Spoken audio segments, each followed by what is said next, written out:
Evet merhabalar, bugün oyun yapmak için gereken programlara bakacağız. Eğer videoyu beğenirseniz kanala abone olup videoyu beğenmeyi unutmayın.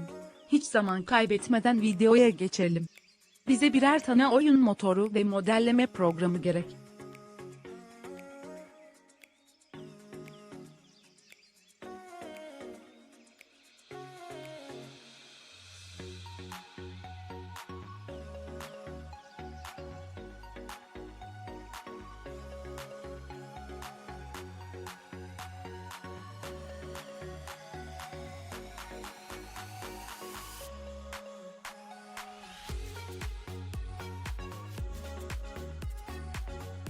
Videomuz bu kadar. Kanala abone olursanız beni mutlu etmiş olursunuz. Neyse kaçtım.